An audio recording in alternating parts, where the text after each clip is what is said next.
Son petit frère, sérieux? Ouais, Theon Greyjoy, enfin Alfie Allen, c'est son petit frère. C'est marrant ça. Et les producteurs de la série ont jamais proposé à Lily Allen de jouer dans la série? Bah d'après elle, ils lui ont proposé de jouer sa sœur Yara, mais elle a décliné. Pourquoi d'après elle? Bah parce que son frère, donc l'acteur de Théon, il a dit que c'était des foutaises, lui. Ah merde, ça sent la jalousie quand même. Ouais, faut croire. Hein. Enfin, ça se comprend en même temps, hein, vu ce qu'elle disait dans la chanson qu'elle lui avait dédicacée sur son premier album. Pourquoi elle disait quoi? Bah en gros que c'est un drogué qui fait rien de sa vie et lui dit de trouver un job parce que les factures se paieront pas toutes seules.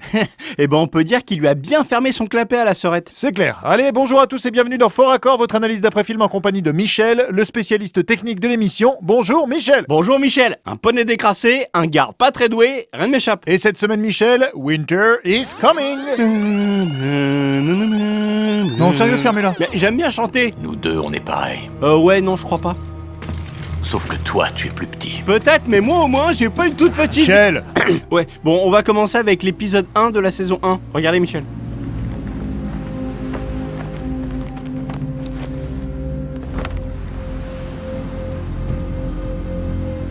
Pause. Donc ici, Khal Drogo pose Daenerys sur le cheval. À aucun moment, elle ne passe sa jambe de l'autre côté. Ouais, donc elle est en Amazon. C'est ça. Et elle est clairement orientée de côté. Et ses cheveux sont derrière ses épaules. Et pourtant, si je refais lecture, regardez. Hop, la voilà bien droite avec une jambe de chaque côté. Ah ouais. Et ses cheveux sont passés devant ses épaules. Exactement, Michel. Bon, passons maintenant à l'épisode 6. Lâche ton couteau. Laissez-le partir. Pause. Ici, Robb dégaine son épée qui est... Pointu. Ben non, Michel, qui est toute propre. Ah oui, d'accord, oui. Et donc alors? Et alors, regardez la suite. Tire et je vous laisse la vie. Attention à l'esquive. Tac, l'épée est maintenant pleine de sang. Excellent ça, bien vu Michel. J'avance maintenant de 2 minutes. Il y a une autre gaffe. Regardez. Pause. Donc Tyrion est enfermé dans la cellule du 2e niveau de la prison. Vraiment classe d'ailleurs comme plan. Carrément, ouais. Bon, et si je refais lecture...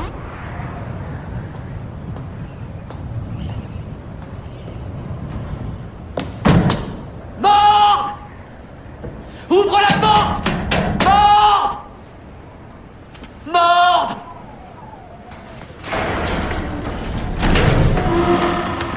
Oh, faire du bruit. Voudrais-tu être riche? Hop, c'est totalement impossible ça. Bah quoi donc, je comprends pas là. Bah, s'il est au 2e niveau, il ne peut clairement pas y avoir 2 ouvertures sur le ciel, ici et là. Ah bah oui, en effet, ouais. Tenez, d'ailleurs, j'ai une petite anecdote sur cette scène. Bon, d'accord, mais vous faites vite. Dans une quête du jeu Witcher 3, on doit se rendre à une prison exactement foutue pareil. Et dans une des cellules, on peut découvrir le corps de Tyrion. Petit clin d'œil à la série. Sérieux? Oui, regardez. Ah, c'est excellent ça. Eh, vous êtes très fort Michel, hein, et vous êtes aussi un gros geek quand même. Ouais, c'est pas faux. Bon allez, enchaînons sur l'épisode 8. Pause. Regardez bien ce garde là. Bah quoi, qu'est-ce qu'il a? Tous les autres en gagnent leur épée sans problème, mais lui va grave galérer. Je refais lecture et... Regardez-moi cet idiot. C'est bon ça. Dur la vie de figurant, hein. Bon, et je finis la saison 1 avec une rumeur confirmée par l'équipe. C'est dans l'épisode 10, regardez. Voilà votre septa, là! Pause. Ça vous dit rien ce profil?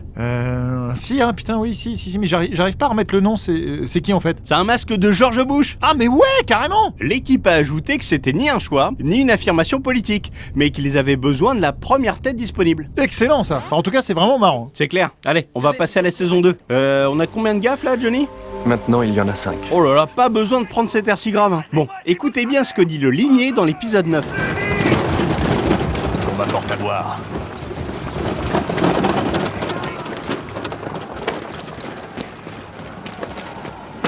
Pas de l'eau, j'en foutre.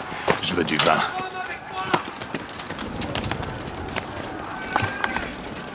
Pause. Alors? Ah, il veut pas d'eau, mais du vin. Et c'est un crime, c'est... Oh non, loin de moi l'idée de le juger. Je le comprends, le pauvre. Mais ça, c'est la gourde de vin.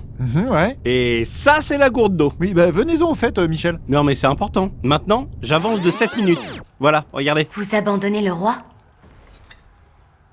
Il crèvera aussi bien tout seul. Tac! Mais dis donc, c'est pas la gourde de vin, ça! Ah ouais. Bon, après, il a peut-être changé d'avis, hein. J'en doute, Michel, j'en doute. Enfin bref, passons à l'épisode 8. Merci, Podrick. Pause. Ici, on voit Tyrion retirer sa serviette. Ok. Et peu après... Drôle de petit garçon. J'ai une certaine sympathie pour les drôles de petits garçons.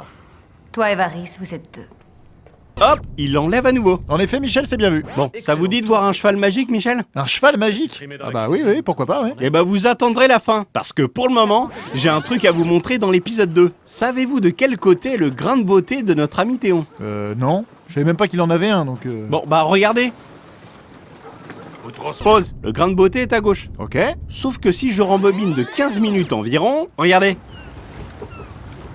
Pause, alors? Ah ouais, c'est un plan inversé. Exactement. Bon, c'est bien joli le grain de beauté, mais vous me le montrez là, votre cheval magique? Ouais, c'est dans l'épisode 5. Regardez mon bon Michel, vous allez être époustouflé. Nous devrions atteindre le campement de mon fils demain. Y resterez-vous longtemps, madame? Pause, regardez-moi ce canasson, il est dégueulasse. Oui, et donc ça c'est magique? Non, ce qui est dingue, c'est ce qui suit. Juste assez longtemps pour dire à Rob ce que j'ai vu. Après cela, je partirai pour Winterfell. Mes deux plus jeunes enfants ont... Paf, il est immaculé. Ah ouais, putain. C'est pratique ça, un cheval auto-nettoyant. Brienne-Horse, dites adieu à la saleté. Car la propreté, c'est son dada.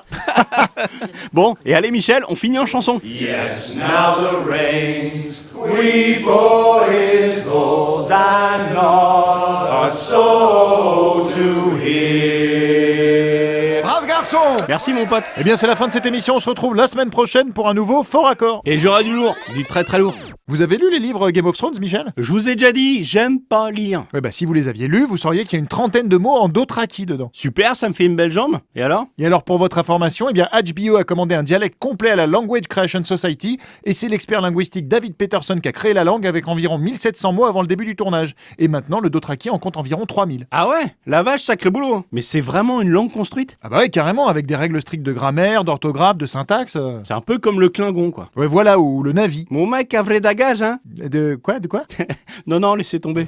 Retrouvez cette série à regarder chez vous sur notre nouvelle application Allocinéum, disponible sur smartphone et tablette.